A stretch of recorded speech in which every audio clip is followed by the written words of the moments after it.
പ്രിയപ്പെട്ടവരെ, കാസർഗോഡ് ചെറുവത്തൂരിൽ നിന്ന് മനസ്സിനെ നൊമ്പരപ്പെടുത്തുന്ന ഒരു വാർത്ത നമ്മൾ കേട്ടത്. കൈതക്കാട് അൽവർദ വുമൻസ് കോളേജിലെ 19 വയസ്സുകാരിയായ മുബഷിറ എന്ന പെൺകുട്ടി എലിവിഷം ഉള്ളിൽ ചെന്ന് മരണത്തിന് കീഴടങ്ങിയിരിക്കുന്നു. പഠിച്ച് മുന്നേറേണ്ട ഒരുപാട് സ്വപ്നങ്ങളുണ്ടായിരുന്ന പെൺകുട്ടിയാണ് ഇല്ലാതായത്.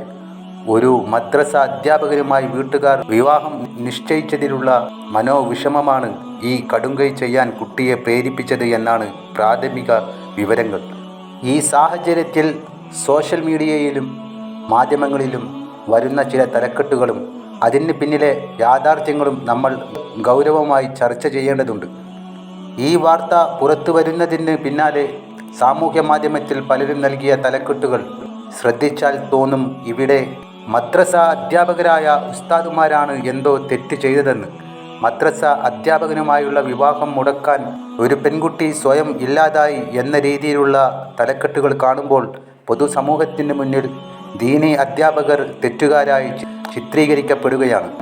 യഥാർത്ഥത്തിൽ ആ ഉസ്താദ് എന്ത് പിഴച്ചു? അദ്ദേഹം മാന്യമായ രീതിയിൽ ഒരു വിവാഹാലോചനയുമായി വന്നു എന്നത് മാത്രമാണ് ചെയ്തത്. അവിടെ തെറ്റുപറ്റിയത് ആർക്കാണ്? അത് നമ്മൾ തിരിച്ചറിയണം. ഇവിടെ യഥാർത്ഥത്തിൽ തെറ്റുപറ്റിയത് രക്ഷിതാക്കൾക്കാണ്. ഇന്നത്തെ കാലഘട്ടത്തിൽ ജീവിക്കുന്ന, ആധുനിക രീതിയിൽ ചിന്തിക്കുന്ന, അല്ലെങ്കിൽ മോഡേണായി നടക്കാൻ ആഗ്രഹിക്കുന്ന പെൺകുട്ടികളുണ്ട്.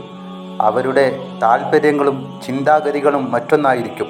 അങ്ങനെയുള്ള കുട്ടികളുടെ മനസ്സറിയാതെ അവരുടെ താല്പര്യങ്ങൾക്ക് വിരുദ്ധമായി തികച്ചും ആത്മീയപരമായ ചുറ്റുപാടിൽ ജീവിക്കുന്ന ഒരു ഉസ്താദിനെ കൊണ്ട് വിവാഹം കഴിപ്പിക്കാൻ തീരുമാനിക്കുന്നത് രക്ഷിതാക്കളുടെ വലിയ തെറ്റാണ്.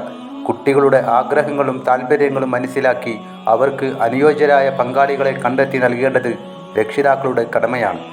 നിർബന്ധിച്ച് ഒരു ജീവിതത്തിലേക്ക് തള്ളിവിടുമ്പോൾ തകരുന്നത് ആ കുട്ടിയുടെ ജീവിതം മാത്രമല്ല, ആലോചനയുമായി വന്ന ആ ഉസ്താദിൻ്റെയും കൂടിയാണ്.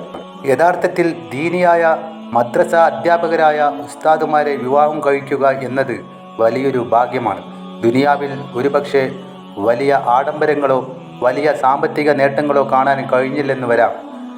പക്ഷേ ഒരു മുസ്ലിമിനെ സംബന്ധിച്ച് ഏറ്റവും പ്രധാനം പരലോക ജീവിതമാണ്.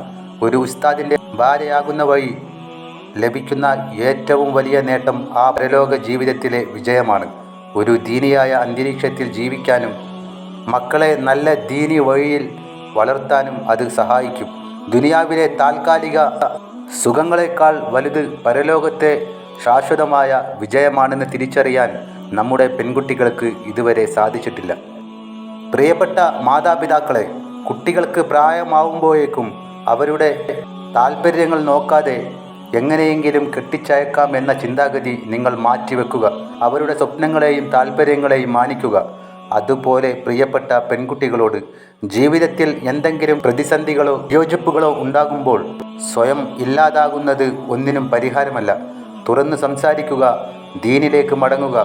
ഇനിയൊരു മുബഷിറ കൂടി നമ്മുടെ നാട്ടിൽ ഉണ്ടാകാതിരിക്കട്ടെ.